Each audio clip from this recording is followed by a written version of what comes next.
Hello everyone. तो पिछले lecture में हमने एस ब्लॉक की फिजिकल प्रॉपर्टीज को देख लिया था 2 मिनट पहले। आज हम लोग देखेंगे 2 मिनट बाद chemical properties of S block elements. Chemical properties में बेसिकली मैं रिएक्शंस लिखते जाऊंगा, आप लोग रिएक्शंस लिखते जाना, है ना, ऐसे ही चलता है ना अपना। चलो तो यही रहता है, मतलब केमिकल प्रॉपर्टीज में हम लोग रिएक्शंस की बात करते हैं, कौन किससे कैसे रिएक्ट होता है और बीच में एक आधा प्रोसेस रहता है तो वो बता देते हैं हम लोग। ठीक है, तो आप लोग जानते हो alkali metals are highly reactive elements. Alkali metals are highly reactive elements, काफ़ी हाईली रिएक्टिव एलिमेंट्स होते हैं। क्यों? क्योंकि आसानी से इलेक्ट्रॉन लूज कर देते हैं, और जो आसानी से इलेक्ट्रॉन लूज कर देगा, जो आसानी से दोस्त को पैसा दे देगा, उसका दोस्त आसानी से उसका दोस्त बन जाएगा। ठीक है, तो alkali metals are highly reactive elements and the reactivity of alkali metals is high due to low ionization energy. ठीक है, क्योंकि इनकी आयोनाइजेशन एनर्जी भी काफ़ी कम होती है, और अगर आयोनाइजेशन एनर्जी कम है तो इसका मतलब रिएक्टिविटी ज़्यादा होगी, और अगर आयोनाइजेशन एनर्जी ज़्यादा है तो इसका मतलब रिएक्टिविटी भी बहुत ही कम होगी। कैसे रिलेट कर रहे हो आप इससे? आयोनाइजेशन एनर्जी होती क्या है? इलेक्ट्रॉन को निकालने के लिए जो एनर्जी हम देते हैं, तो जितना कम आप एनर्जी दोगे इसका मतलब वो उतना आसानी से इलेक्ट्रॉन लूज कर रहा है, तो जो आसानी से लूज करता है वो हाईली रिएक्टिव होता है। और जितना ज़्यादा आप आयोनाइजेशन एनर्जी दे रहे हो इसका मतलब वो आसानी से इलेक्ट्रॉन नहीं लूज कर रहा है ना, तो इसका मतलब वो कम रिएक्टिव है, इलेक्ट्रॉन लूज ही नहीं करेगा। तो जब आप दोस्त का साथ दोगे ही नहीं तो आपका दोस्त कैसे बनेगा? इलेक्ट्रॉन लूज करना पड़ेगा तब दोस्त बनेगा, है ना। तो ये बातें होती है। तो alkali metals are highly reactive element, और इनकी रिएक्टिविटी इसीलिए हाई है क्योंकि आयोनाइजेशन एनर्जी इनकी काफ़ी लो होती है। Therefore the reactivity of alkali metals increases from lithium to cesium। अरे कितना रटना पड़ेगा, इंक्रीजेस डिक्रीजेस कितना रटेंगे हम लोग? रटने को कौन बोला? मैंने बोला कुछ ऐसा? लेट मी थिंक, नहीं बोला। अरे ऊपर से नीचे आते समय आयोनाइजेशन एनर्जी क्या होती है? घटती है। आयोनाइजेशन एनर्जी घटेगी तो रिएक्टिविटी बढ़ेगी, तो इसका मतलब नीचे जाते समय आयोनाइजेशन एनर्जी घटती है तो रिएक्टिविटी बढ़ेगी। क्या रटना है इसमें? कुछ भी नहीं, है ना। तो लिख सकते हो आप लोग, reactivity is inversely proportional to ionization energy. चलो लिख देता हूँ, reactivity is inversely proportional to ionization energy. ठीक है, तो नीचे जाते समय ऊपर से आप लोग देखे रहोगे कि आयोनाइजेशन एनर्जी घटती है। आयोनाइजेशन एनर्जी के लेक्चर में तो आयोनाइजेशन एनर्जी घट रही है तो ऑब्वियस सी बात है यार, रिएक्टिविटी बढ़ेगी, है ना। तो सबसे कम रिएक्टिविटी होती है सोडियम की इसके ग्रुप में। हाँ, वैसे तो सोडियम की ज़्यादा ही होती है ना, मतलब ग्रुप में सबसे कम होती है लिथियम की, फिर सोडियम, फिर पोटेशियम, फिर रुबिडियम। ऑर्डर आप लोग लिख सकते हो। ठीक है, लिथियम से सीजियम में जाते समय रिएक्टिविटी बढ़ती है क्योंकि इससे आगे जाते समय जो आयोनाइजेशन एनर्जी होती है वो घटती है, और अगर आयोनाइजेशन एनर्जी घटेगी तो रिएक्टिविटी आगे जाते समय बढ़ेगी। Reactivity increases. ठीक है, चलो ओके, तो रिएक्टिविटी वाली बातें आपको समझ में आ गई। अब अगली बात हम लोग करते हैं रिएक्शंस की। Reaction with hydrogen, reaction with nitrogen, reaction with oxygen, reaction with halogen, reaction with water, reaction with organic compounds. बहुत सारे रिएक्शंस है। ठीक है, चलो एक एक करके देखेंगे। फिलहाल ये समझ में आया ना। आगे ऊपर से नीचे जाते समय रिएक्टिविटी बढ़ती है क्योंकि आयोनाइजेशन एनर्जी जो होती है वो घटती है। ठीक, इतनी बात याद रखो बस। चलो अब देखते हैं रिएक्शन विथ वाटर, नहीं रिएक्शन विथ हाइड्रोजन। ओके, चलो सबसे पहले बात करते हैं reaction with hydrides, reaction with hydrogen.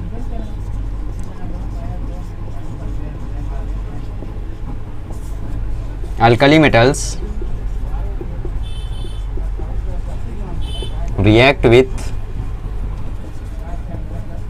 dry hydrogen to form hydrides। ठीक है, हाइड्राइड्स बनाने के लिए इन लोग ड्राई हाइड्रोजन से रिएक्ट करते हैं, और कौन लोग? अल्कली मेटल्स, और बनाते हैं हाइड्राइड्स। जैसे आप लोग एक एग्जांपल ले सकते हो एम का। कोई एक मेटल एम है और ये रिएक्ट किया ड्राई हाइड्रोजन से, तो ये बनाएगा MH। कोई भी मेटल हो सकता है। अब यहाँ पे रख दो Li, तो Li प्लस H2 क्या बनाएगा? LiH। इसको क्या बोलेंगे? Lithium hydride. Na plus H2 क्या बनाएगा? NaH। इसको क्या बोलेंगे? Sodium hydride. K plus H2 क्या बनाएगा? KH। इसको क्या बोलेंगे? Potassium hydride. ठीक है, तो ऐसा इसके रिएक्शंस होते हैं। तो कोई भी मेटल हो, अगर वो H2 से रिएक्ट करता है तो वो बनाता है MH, जो भी मेटल हो। लिथियम हाइड्रोजन से रिएक्ट करेगा तो बनाएगा lithium hydride, but dry hydrogen रहना चाहिए, एक्वस वैक्वस फॉर्म में नहीं रहना चाहिए। सोडियम हाइड्रोजन से रिएक्ट करेगा तो बनाएगा सोडियम हाइड्राइड, इसी को हम लोग हाइड्राइड बोलते हैं, ठीक है। और इसकी स्टेबिलिटी की बात करें तो down the group stability of hydrides decreases due to large size of metal and small size of hydrogen।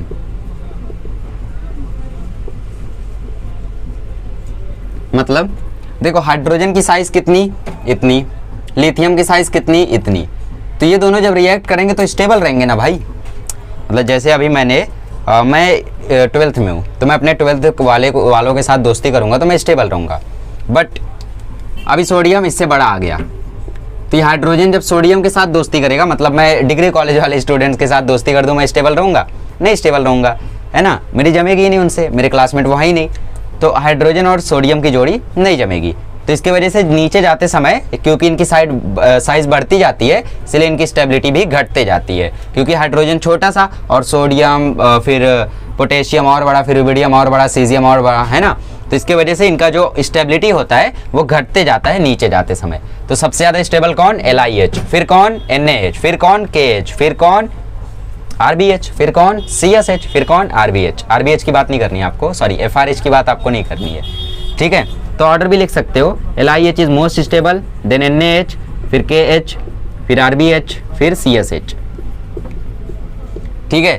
तो ये इसका ऑर्डर होता है हाइड्राइड्स का स्टेबिलिटी का, सबसे ज़्यादा स्टेबल ये, फिर ये, फिर ये, फिर ये, फिर ये, फिर ये, ठीक है। चलिए अब हमने बात कर ली रिएक्शन विथ हाइड्रोजन। चलो अच्छा, इसी में एक और बात आपको बतानी थी, मेल्टिंग पॉइंट या boiling point of hydrides. Melting point of hydrides, in hydrides का जो मेल्टिंग पॉइंट होता है वो आगे जाते समय घटता है, LiH, फिर NaH, है ना। तो जैसे जैसे आप लोग आगे जाओगे वैसे वैसे बॉइलिंग पॉइंट और मेल्टिंग पॉइंट घटेगा। अब ऐसा क्यों? क्योंकि आप ही देख रहे हो ना, स्टेबल नहीं है, जो स्टेबल नहीं है उनको तोड़ना आसान है, जो स्टेबल नहीं है उनकी दोस्ती तोड़ना आसान है। तो NaH स्टेबल नहीं है उतना ज़्यादा जितना लिथियम है, तो इसकी मेल्टिंग पॉइंट ज़्यादा, फिर इसकी, फिर इसकी, फिर इसकी, सबसे कम CSH की। तो यही ऑर्डर वहाँ पे भी लागू होगा अगर हम मेल्टिंग पॉइंट और बॉइलिंग पॉइंट की बात करेंगे हाइड्राइड्स की, ठीक। जितने ज़्यादा स्टेबल रहेगा उतनी ज़्यादा मेल्टिंग बॉइलिंग पॉइंट रहेगा, और जितना कम स्टेबल होगा उतना कम उसका मेल्टिंग पॉइंट और बॉइलिंग पॉइंट रहेगा। नहीं समझे? कंफ्यूज कर दिया ना? देखो संभल के बोलना पड़ेगा।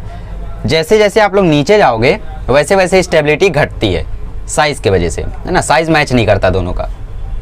तो अगर अनस्टेबल है तो उनको मेल्ट करना या बॉईल करना आसान होगा, तो इसका मतलब नीचे जाते समय मेल्टिंग पॉइंट और बॉइलिंग पॉइंट घटेगा। देखो घट रहा है ना आगे जाते समय, तो सबसे ज़्यादा इसका, फिर इसका, फिर इसका, फिर इसका, सबसे कम इसका, ठीक है। तो सेम ऑर्डर मेल्टिंग पॉइंट और बॉइलिंग पॉइंट का भी रहेगा। चलो अब बात करते हैं रिएक्शन विथ नाइट्रोजन, ठीक है। तो अगर हाइड्राइड्स को हम लोग ऐसे कंपाउंड्स के साथ रिएक्ट करा दें जिनके पास एसिडिक हाइड्रोजन है, मतलब जैसे मेरे पास एक हाइड्राइड बना NaH, अगर मैं इसको एसिडिक हाइड्रोजन के साथ रिएक्ट करा दूं, सपोज मेरे पास एसिडिक वाटर है, अगर मैं उसके साथ रिएक्ट करा दूं तब क्या होगा? देखो तब बनेगा इसका बेस NaOH और रिलीज होगा H2, इवॉल्व होगा। अगर ऐसा रिएक्शन मैंने कराया तो लेट से अब की बार मैंने NaH को रिएक्ट करा दिया किसी अल्कोहलिक ग्रुप से। अब ये ऑर्गेनिक का एग्जांपल है, R मतलब कोई यहाँ पे फंक्शनल ग्रुप होगा, सो मीथेन हो सकता है, इथेन हो सकता है, प्रोपेन हो सकता है, ब्यूटेन, कुछ भी, तो वो R हो गया। तो जब ऐसा रिएक्शन होगा तो ये बनेगा NaOR plus H2 gas evolve होगी। H2 फिक्स है, H2 इवॉल्व होना ही है। अच्छा Li होता तो बनता है LiOH, K होता तो बनता KOH, Rb होता तो RbOH, समझ रहे हो? तो वैसे बनाते जाना, ठीक है। ये लिख लो, बाकी सारे तो समझ ही जाओगे। अच्छा अगर मैं NaH को रिएक्ट करा दूँ इथाइन के साथ, तब अगर आप किसी ऑर्गेनिक कंपाउंड ऐसे रिएक्ट अगर आप कराओगे तो आपको मिलेगा Na plus C minus triple bond C minus Na plus H2 gas तो इवॉल्व होगी ही, ठीक है। तो काफ़ी कॉम्प्लेक्स रिएक्शन ये वाला, बट आपको याद रखना है क्योंकि सीधा सीधा ये वाला रिएक्शन आपको पूछा जा सकता है। अब यहाँ पे Li रख दिया तो सेम रहेगा, बस Na की जगह Li प्लस, Na की जगह Li प्लस, सब कुछ सेम रहेगा। ठीक है, तो ये हमने हाइड्राइड्स के रिएक्शंस की बात कर ली। चलो आगे बढ़ते हैं और देखते हैं रिएक्शन विथ नाइट्रोजन।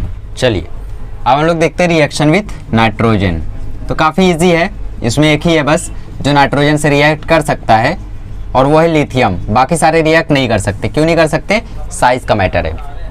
बाकी सारे एलिमेंट जो हैं उनकी साइज़ ज़्यादा हो जाती है नाइट्रोजन से, तो अगर वो रिएक्ट करेंगे भी तो स्टेबिलिटी नहीं रहेगी, तुरंत गड़बड़ हो जाएगा। मतलब रिएक्शन पॉसिबल नहीं है बाकियों का ड्यू टू साइज़। तो एक ही एलिमेंट है, lithium is the only element to react with dinitrogen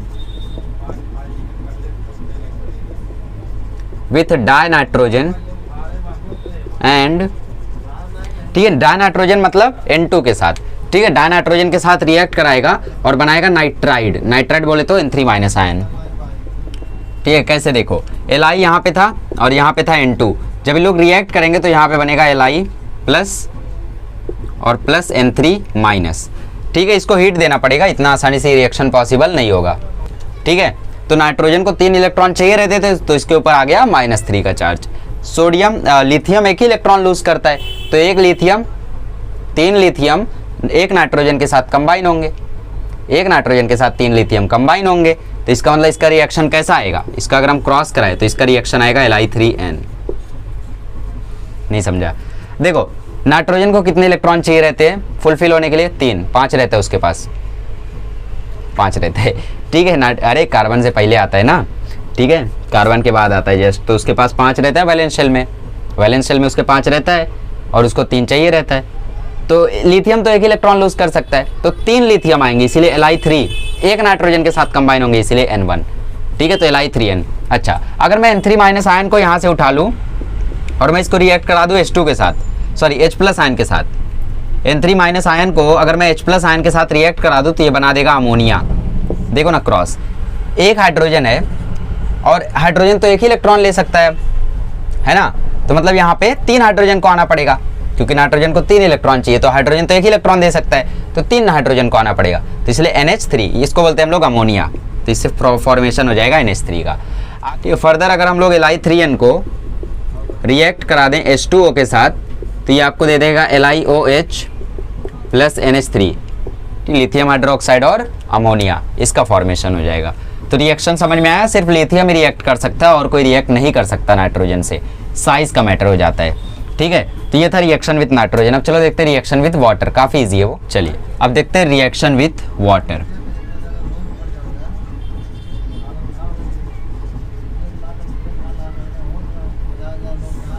देखो वाटर के साथ अल्कली मेटल तो रिएक्ट होंगे, बट और भी कंपाउंड्स के साथ रिएक्ट हो सकते हैं जिनके पास एसिडिक हाइड्रोजन प्रेजेंट हो। ठीक है, और क्या इवॉल्व करेंगे? H2 गैस को इवॉल्व करेंगे। नॉर्मल केस है यार, जैसे Li को मैं रिएक्ट करा दूँ H2O के साथ तो बनाएगा LiOH, इवॉल्व करेगा H2 गैस। Na को रिएक्ट करा दूँ H2O के साथ बनाएगा NaOH, इवॉल्व करेगा H2 गैस। ये तो आप लोग जानते हो, alkali metals react with water to form bases water and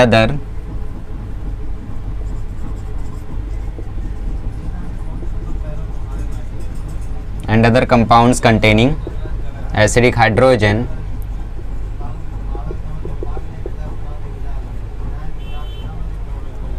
to form bases and evolve H2 gas. ठीक है, evolve H2 लिखो, ज़्यादा बेटर होगा। जैसे अगर मैं रिएक्ट कराऊँ Li को H2O के साथ, Na को H2O के साथ, तो आप ही लोग बता सकते हो यार, मैं क्या ही बोलूँ इसमें। तो ये बनाएगा LiOH और इवॉल्व करेगा H2 गैस। ये बनाएगा KOH, ये बनाएगा सोडियम हाइड्रोक्साइड और इवॉल्व करेगा H2 गैस। ये बनाएगा पोटेशियम हाइड्रोक्साइड और इवॉल्व करेगा H2 गैस। मतलब ये तो आप लोगों को ही कर देना चाहिए था। तो रिएक्शन विद वाटर काफ़ी कॉमन रहता है, आप लोग इसको जानते हो। चलो अब देखते हैं रिएक्शन विथ हैलोजेंस। चलिए अब देखते हैं reaction with halogens.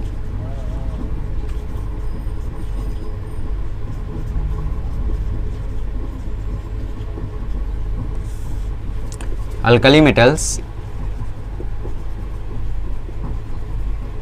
react with halogens to form halides which are ionic crystalline solids having general formula as mx। हाँ, मतलब अल्कली मेटल एक इलेक्ट्रॉन लूज करता है और हाइड्रोजन एक इलेक्ट्रॉन गेन करता है, तो इनका जनरल फार्मूला तो ऐसा ही आएगा ना, mx, है ना। तो अल्कली मेटल हाइड्रोजन के साथ रिएक्ट करता है और ऑब्वियस सी बात है, कोई अगर हाइड्रोजन के साथ रिएक्ट करता है तो जो भी प्रोडक्ट बनेगा उसको हलाइड के नाम से जाना जाएगा। हलाइड्स आयोनिक होते हैं, क्रिस्टलाइन होते हैं, क्रिस्टल्स होते हैं, ठीक, सॉलिड फॉर्म में होते हैं, एक्वस फॉर्म में नहीं होते, और इनका जनरल फार्मूला mx होता है। जैसे अगर मैं एग्जांपल लूँ, किसका एग्जांपल ले लें, ठीक है, देखते हैं, किसी को ढूंढते हैं।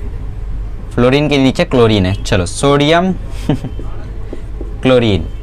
तो क्या होगा, सबसे पहले सोडियम अपना एक इलेक्ट्रॉन लूज करेगा, क्लोरीन इसका एक इलेक्ट्रॉन गेन करेगा, फिर दोनों क्रॉस करेंगे, एक सोडियम एक क्लोरीन से मिला है तो बनेगा NaCl।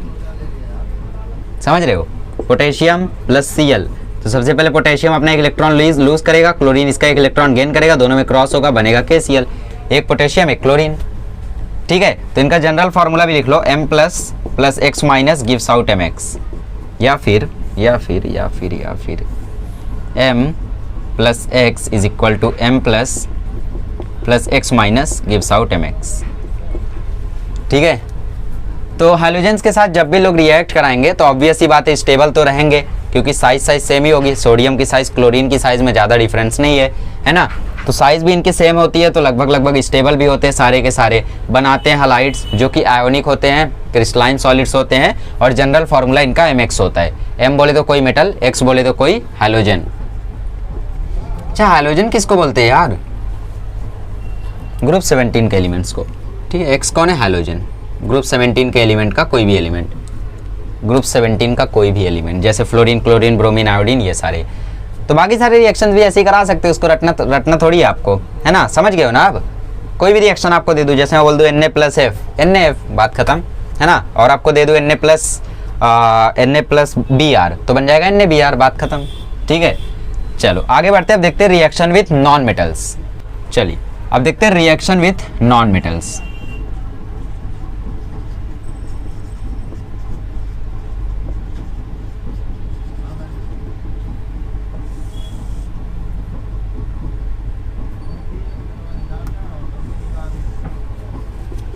Alkali metals reacts with non-metals such as sulphur, phosphorus, ये सारे नॉन मेटल्स हैं, sulphur, phosphorus, ETC, to form sulphide और फॉस्फाइड्स। मतलब जिस भी ये नॉन मेटल से लोग रिएक्ट होंगे ना, उसको हम लोग ऐसा नाम दे देंगे, सल्फर से रिएक्ट हुआ तो सल्फाइड, फॉस्फोरस से रिएक्ट हुआ तो फॉस्फाइड। ठीक है, तो alkali metal react with non metal such as sulphur, phosphorus to form sulphide, phosphides respectively, बात खत्म। अच्छा, रिएक्शन होगा कैसे, ठीक है, सल्फर से पहले रिएक्ट कराते हैं। सपोज हमारे पास यहाँ पे कोई भी मेटल है, वो रिएक्ट हो रहा है सल्फर से, तो सल्फर को कितने इलेक्ट्रॉन चाहिए रहते हैं, 2 इलेक्ट्रॉन ना, 2 इलेक्ट्रॉन इसको मिलेंगे तभी ये स्टेबल होगा। तो ठीक है, 2 मेटल हम लोग इसके साथ जोड़ देते हैं, है ना। तो अब बताओ क्रॉस करके आंसर क्या आएगा, क्या इसका प्रोडक्ट क्या बनेगा, सोचो एक बार। सल्फर को 2 इलेक्ट्रॉन चाहिए, बट हमारा अल्कली मेटल 1 ही इलेक्ट्रॉन लूज कर सकता है। अच्छा हाँ, कुछ लोग सोच रहे होंगे कि आप अल्कलीन अर्थ मेटल की कुछ प्रॉपर्टी नहीं बता रहे हो, तो उनको हम अलग से डिस्कस करेंगे, बहुत फास्ट डिस्कस हो जाएंगी वो, उनके टेंशन हमें नहीं है। अल्कली मेटल्स ज़्यादा इंपॉर्टेंट है, इसीलिए पहले ये कर रहे हैं हम लोग, वो हम लोग आराम से कर लेंगे, 1 लेक्चर लगेगा बस, उसमें पूरा उड़ा देंगे उसको। ठीक है, टेंशन मत लो। हाँ, तो मेटल और सल्फर को जब हम रिएक्ट कराएंगे तो सल्फर को 2 इलेक्ट्रॉन चाहिए रहता है स्टेबल होने के लिए, बट अल्कली मेटल तो 1 इलेक्ट्रॉन लूज कर सकता है, तो इसका मतलब 2 मेटल आने पड़ेंगे, इसका मतलब M2S का फॉर्मेशन होगा। अब M की जगह कुछ भी हो सकता है, Li2S, lithium sulphide, Na2S, sodium sulphide, K2S, potassium sulphide, ऐसे नाम होते हैं। ठीक है, तो एग्जाम्पल में लिख सकते हो आप लोग सारे example, Li2S, Na2S, K2S, Rb2S, CS2S, ठीक है, लिख डालो। अच्छा, फॉस्फोरस को कितने इलेक्ट्रॉन चाहिए रहते हैं, फॉस्फोरस को स्टेबल होने के लिए 3 इलेक्ट्रॉन चाहिए होते हैं। तो अब की बताओ, 3 इलेक्ट्रॉन इसको चाहिए, हमारा मेटल तो 1 ही इलेक्ट्रॉन लूज कर सकता है, तो 3 मेटल्स आएंगे, है ना, 3 मेटल्स आएंगे, अपना अपना 1 इलेक्ट्रॉन लूज करेंगे तीनों, तो 3 मेटल्स आए मतलब M3P, ये होगा फॉर्मेशन। MP3 हो जाता तो मज़ा आ जाता। अच्छा, एक और चीज़ है कि ये रिएक्शन इतना आसानी से नहीं होता, इसके लिए हमें हीट देनी पड़ती है। ठीक है, हीट इज़ रिक्वायर्ड, अच्छे से मार्क कर लो कि हीट यहाँ पे ज़रूरी है। ठीक, ऑन हीटिंग, हीटिंग के बिना ये प्रोसेस पॉसिबल नहीं है। तो सल्फर के साथ फॉर्मेशन होगा तो बनाएंगे M2S, फॉस्फोरस के साथ फॉर्मेशन होगा तो M3P, MP3 नहीं M3P। ठीक है, इसको बोलेंगे सल्फाइड, इसको बोलेंगे फॉस्फाइड। जैसे एग्जांपल ले लो Li3P, इसको बोलेंगे लिथियम फॉस्फाइड, इसको बोलेंगे सोडियम फॉस्फाइड, इसको बोलेंगे, ये क्या है, कुछ भी नहीं है ये, इसको बोलेंगे पोटेशियम फॉस्फाइड। ठीक है, तो ऐसा फॉर्मेशन होता है जब इन लोग नॉन मेटल्स के साथ रिएक्ट करते हैं। अब सपोज आपके पास कोई ऐसा नॉन मेटल है जो कि 3 इलेक्ट्रॉन लेता है स्टेबल होने में, तो ऐसा, 2 इलेक्ट्रॉन लेता है तो ऐसा, 1 ही इलेक्ट्रॉन लेता है तो ऐसा, कौन होगा? No one. ठीक है, क्योंकि हैलोजेंस जो होते हैं वो हैलोजेंस है, उनकी तो बात ही अलग है। तो आपको ऐसे ही केसेस मिलेंगे जहाँ पे 2 इलेक्ट्रॉन चाहिए होगा तो फॉर्मेशन होगा M2S का। M क्या है? अल्कली मेटल है, याद रखो मैं अल्कली मेटल की बात कर रहा हूँ। अगर अल्कलीन अर्ध मेटल का केस आ जाएगा तो जब हम उसको नॉन मेटल से रिएक्ट कराएंगे तो बनेगा MS, यहाँ पे बनेगा M2P, यहाँ पे कुछ बनेगा ही नहीं।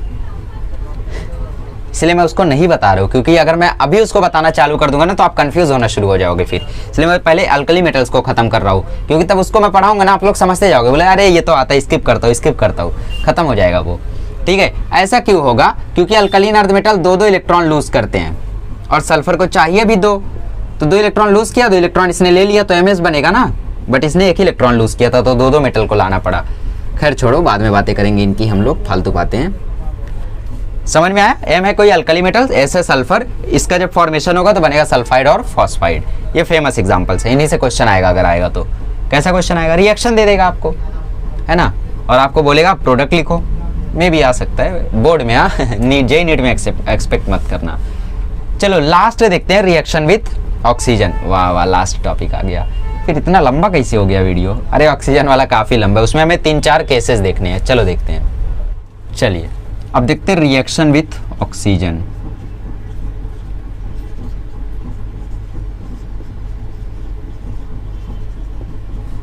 Alkali metals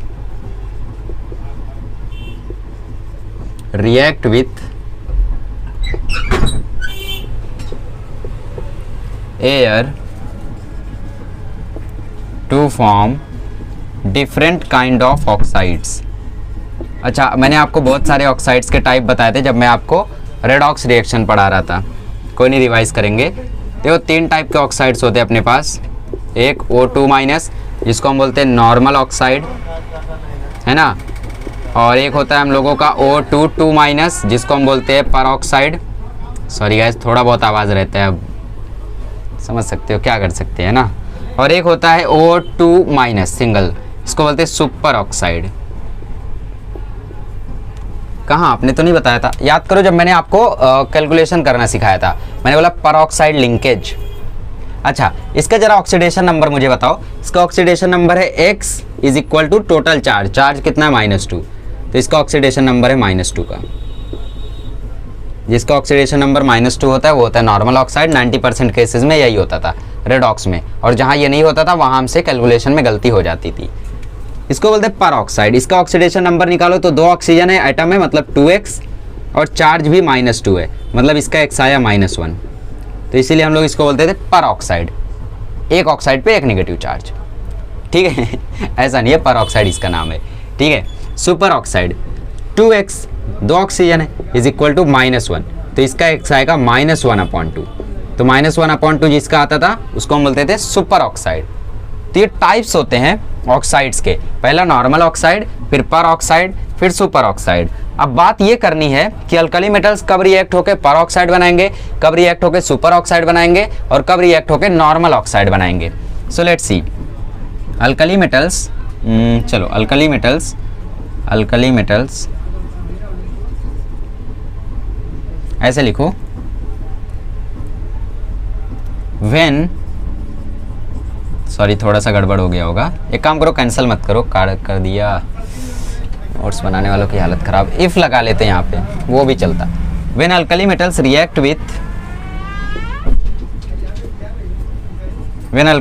react with limited supply of oxygen, ठीक है, तो when alkali metal react with limited supply of oxygen या फिर of air, formation of normal oxides take place, या फिर normal metallic oxides. Normal metal के साथ बन रहा है ना, तो मेटेलिक लगाना जरूरी है। Normal metallic oxides takes place. अच्छा, नॉर्मल ऑक्साइड कौन सा है? O2 minus. तो सपोज हमारे पास कोई मेटल M है और रिएक्ट कर रहा है O2 माइनस से, है ना, पहले मतलब O2 से रिएक्ट कर रहा है, बट क्योंकि यहाँ पे लिमिटेड सप्लाई है, लिमिटेड है ये O2, है ना, और यहाँ पे कोई एलिमेंट है ग्रुप 1 का। अच्छा, मैं कई सारे रिएक्शन को बैलेंस नहीं करता हूँ, तो रिएक्शन वगैरह को बैलेंस करना अब आपको आना चाहिए, तो बैलेंस कर लेना, 2 3 4 5 लगा लिया करो, ठीक है, वरना कमेंट करोगे गलत है, रिएक्शन गलत है।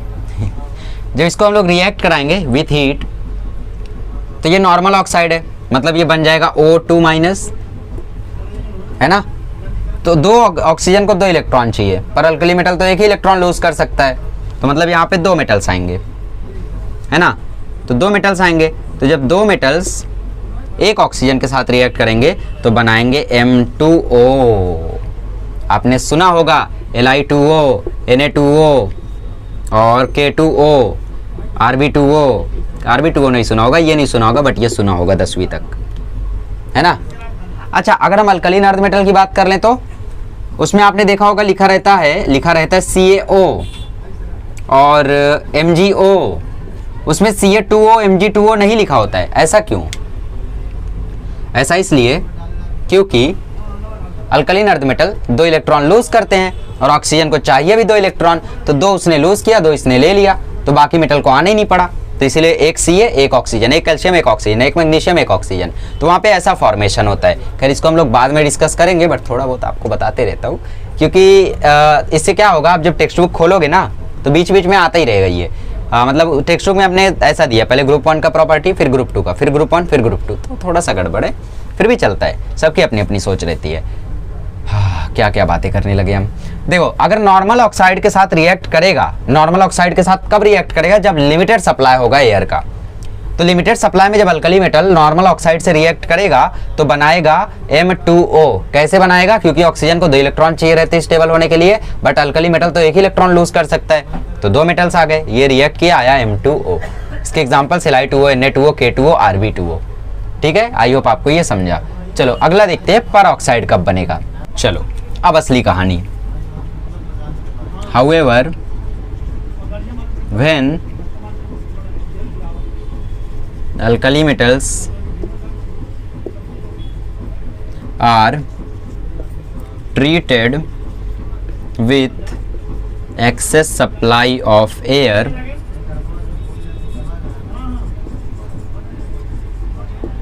then अब यही चीज आपको रटनी है। Lithium forms normal oxide,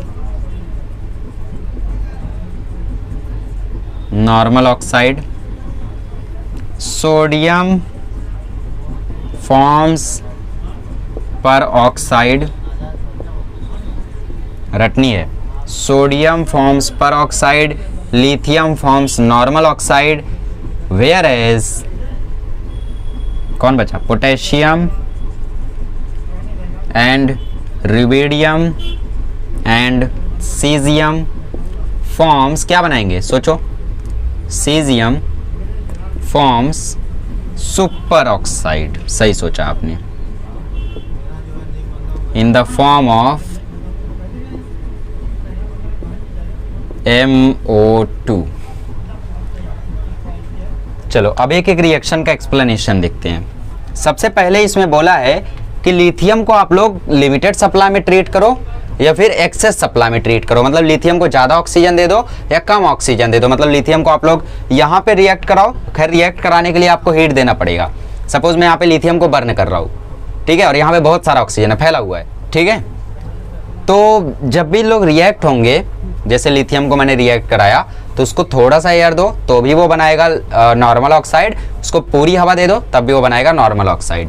but sodium को थोड़ी सी हवा दो तो बनाएगा नॉर्मल ऑक्साइड, बट ज़्यादा हवा दे दो तो बना देगा पर ऑक्साइड। रिएक्शन दिखाऊंगा अभी, ठीक है। और पोटेशियम, रिविडियम, सीजियम को थोड़ी सी हवा दो तो वो बनाएंगे नॉर्मल ऑक्साइड, बट जब ज़्यादा हवा दे दो तो वो बना देंगे सुपर ऑक्साइड। रिएक्शन देखते हैं। लिथियम प्लस O2, ये तो नॉर्मल ही रहेगा। O2 को कितने इलेक्ट्रॉन चाहिए भाई? 2 इलेक्ट्रॉन चाहिए, और लिथियम एक ही इलेक्ट्रॉन लूज कर सकता है तो ये क्रॉस करा के बनाएगा Li2O। इसको ज़्यादा ही अगर एयर आप लोग सप्लाई कर दोगे तो भी ये यही बनाएगा Li2O, मतलब इतने ही ऑक्सीजन से ही रिएक्ट होगा। क्यों? साइज़ के वजह से। नीचे जाते समय साइज़ बढ़ते जाती है तो लिथियम और ऑक्सीजन की साइज़ मिलती जुलती है तो ये लोग मैचअप करते हैं, बट बाकी सारे मैचअप नहीं करते तो पर ऑक्साइड बनता है, फिर सुपर ऑक्साइड बनने लगता है, ठीक है। चलो सोडियम क्या बनाते हैं? सोडियम पर ऑक्साइड बनाते हैं। कैसे? देखो यहाँ पे Na है, इसको रिएक्ट कराना है O2 से, सुपर ऑक्साइड होता है ऐसा, और ये है Na। इलेक्ट्रॉन को चाहिए 2 इलेक्ट्रॉन, सॉरी ऑक्सीजन को चाहिए 2 इलेक्ट्रॉन, और पर ऑक्साइड ऐसा होता है। सुपर ऑक्साइड कैसा था? नॉर्मल ऑक्साइड कैसा था? O के ऊपर 2-, बट पर ऑक्साइड कैसा है? O2 के ऊपर 2-, ध्यान रखना। तो ऑक्सीजन को कितना चाहिए अभी?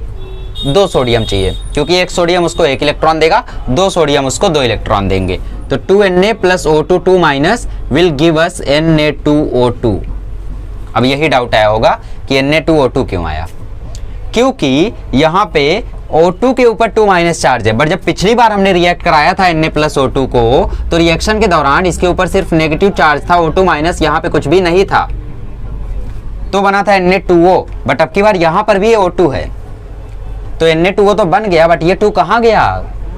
रहेगा ना, तो यहाँ पे आ गया। तो Na प्लस O2 में O2 2- का चार्ज हुआ, यहाँ पे 2 Na मिला, 2 Na और ये मिलके बन गए Na2O2। इसको बोलते हैं सोडियम पर ऑक्साइड। क्या बोलते हैं इसको? सोडियम पर ऑक्साइड। अच्छा, पोटेशियम का क्या रहेगा? K प्लस O2, तो पोटेशियम तो बनाएगा सुपर ऑक्साइड। कैसे? देखो O2 के ऊपर 1- चार्ज और यहाँ पे K, तो ऑक्सीजन को अब एक ही इलेक्ट्रॉन चाहिए क्योंकि सुपर ऑक्साइड है वो, तो उसको एक ही इलेक्ट्रॉन चाहिए। पोटेशियम एक ही इलेक्ट्रॉन तो लूज भी करता है, तो ये दोनों मिलके क्या बनाएंगे? KO2। समझे? एक ही इलेक्ट्रॉन इसने लूज किया, इसने एक इलेक्ट्रॉन एक्सेप्ट किया, तो ये बन गया KO2। अरे ये वाला 2 आएगा ना, आ गया 2, ठीक है। चलो रफ करके मैं दोबारा बता देता हूँ और सारे रिएक्शन में दोबारा लिख देता हूँ, ठीक है। ठीक है, तो सबसे पहले हमने देखा लिथियम का। लिथियम को आप O2 के साथ रिएक्ट कराओ तो ये Li2O ही देगा, चाहे जो रिएक्शन हो। बट सोडियम को जब एक्सेस से आप रिएक्ट कराओगे तो ये Na प्लस रहेगा और ये रहेगा O2 2-, तो 2 सोडियम को आना पड़ेगा तभी तो 2 इलेक्ट्रॉन इसको मिल पाएंगे, तो ये मिलके हो जाएगा Na2O2, ठीक है। बाकी पोटेशियम, सीजियम, रुबिडियम अलग है। तो K प्लस O2 जब हुआ तो ये आ गया O2- फॉर्म में और ये आ गया K प्लस फॉर्म में। इसने एक इलेक्ट्रॉन लूज किया, इसको एक इलेक्ट्रॉन चाहिए भी था क्योंकि ये है सुपर ऑक्साइड और सुपर ऑक्साइड को एक ही इलेक्ट्रॉन चाहिए रहता है, तो ये मिलके बन गया KO2। इसने एक इलेक्ट्रॉन दिया, इसने एक इलेक्ट्रॉन लिया, तो बैलेंस हो गया और जो ये 2 था वो नीचे आ गया, ठीक। Rb की भी बात कर लो, Rb plus O2 it will give us Rb plus O2- it will give us RbO2, ठीक है। सीजियम की बात कर लो, सीजियम प्लस O2, तो सीजियम प्लस O2 2-, तो ये कंबाइन होके हमें क्या देंगे? ये देंगे CsO2, ठीक है। तो अगर हम इसका जनरल केस लिखना चाहें तो लिखेंगे M प्लस O2, तो ये हो गया M प्लस O2-, तो रिएक्ट होके हमें देगा MO2, मोटू हो गया, मोटू, ठीक है।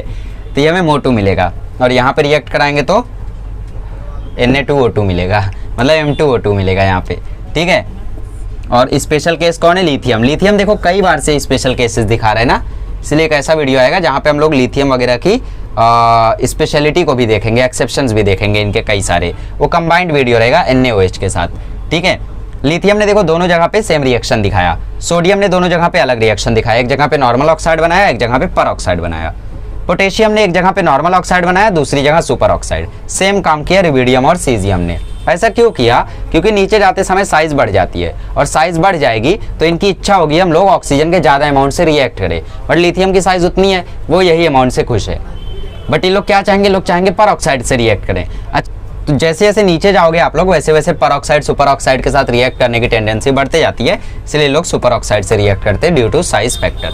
अच्छा, अगर हम Li2O को, Na2O2 को, K2O2 को, KO2 को, MO2 को सबको हम लोग रिएक्ट करा दें अगर H2O के साथ, तब क्या होगा देखते हैं। ठीक है, लास्ट केस। चलिए, अगर हम Li2O को H2O से रिएक्ट कराएं तब क्या होगा, और Na2O को H2O से रिएक्ट कराएं तब क्या होगा, Na2O2 को हम लोग H2O से रिएक्ट कराएं तब क्या होगा कोल्ड कंडीशन में। पहले हॉट कंडीशन में देखते हैं, और फिर नहीं पहले कोल्ड ही देखते हैं।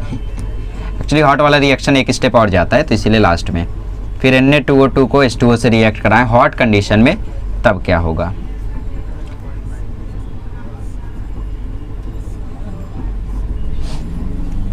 ऑब्वियस ही बात है यार, ये इससे रिएक्ट होगा तो बनाएगा LiOH प्लस H2, ये जानते हो आप लोग। ठीक है, तो बैलेंस वगैरह आप लोग कर लेना।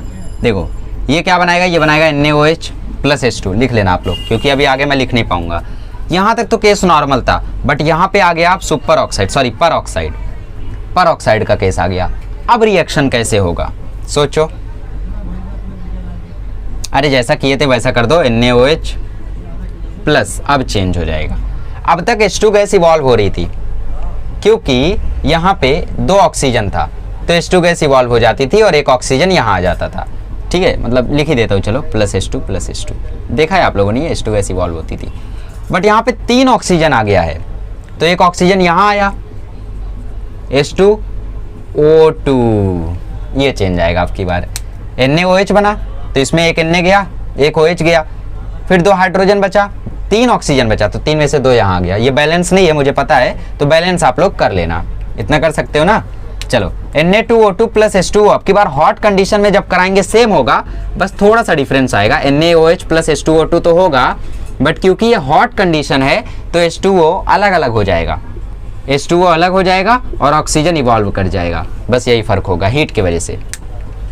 ठीक है, तो हमने सबसे पहले देख लिया reaction with oxygen, alkali metal reaction करते हैं ऑक्सीजन के साथ और बनाते हैं different kind of oxide. Oxide 3 type के, पहला O2 माइनस वाला नॉर्मल, फिर O2 2 माइनस वाला पर ऑक्साइड, फिर O2 1 माइनस चार्ज वाला सुपर ऑक्साइड। तो जो लिथियम होता है वो दोनों केस में नॉर्मल ऑक्साइड के साथ रिएक्ट करता है, बनाते हैं Li2O। सोडियम जो है वो लिमिटेड सप्लाई में Na2O बनाएगा, और ज़्यादा सप्लाई मिल गई तो Na2O2 बनाएगा, दैट इज पर ऑक्साइड। और जो रुबिडियम, पोटेशियम और सीजियम है, इन लोग एक ही घर के हैं, तो इन लोग लिमिटेड सप्लाई में तो बनाएंगे नॉर्मल ऑक्साइड, बट अगर ज़्यादा सप्लाई मिल गया तो इन लोग सुपर ऑक्साइड बनाएंगे। ठीक है, फिर उन ऑक्साइड्स को जब हम लोगों ने H2O के साथ ट्रीट कराया तो हमें ऐसा ऐसा रिएक्शन मिला। कोल्ड कंडीशन में कराया तो यहाँ तक मिला, ठीक है, पर जब हॉट कंडीशन में कराया तो H2O2 फर्दर H2O और O2 में डिसएसोसिएट हो गया हीट की वजह से। ठीक है, तो ये थी हमारी केमिकल प्रॉपर्टीज़, और इसी के साथ हमारी केमिकल प्रॉपर्टीज़ जो है इस ब्लॉक की वो ख़त्म होती है। मतलब अल्कलीन अर्ध मेटल का मैं दोबारा से लेकर आऊँगा, टेंशन मतलब लास्ट वीडियो रहेगा वो। फिलहाल अल्कली मेटल्स की प्रॉपर्टीज़ यहीं तक थी। अब अगले लेक्चर में हम लोग थोड़ी सी और बातें करेंगे और अलग अलग प्रोसेस को देखेंगे, जैसे अमोनिया में सोल्युबिलिटी हो गई है ना, ये सारी बातें हो गई। तो ये सारी बातें हम लोग अगले लेक्चर में करने वाले। इस चैप्टर को मोस्टली 6 या 7 वीडियोज़ लगेंगे, उससे ज़्यादा नहीं लगने चाहिए। ठीक है, फिर ये भी चैप्टर हम लोगों का ख़त्म हो जाएगा। चलिए, थैंक यू सो मच।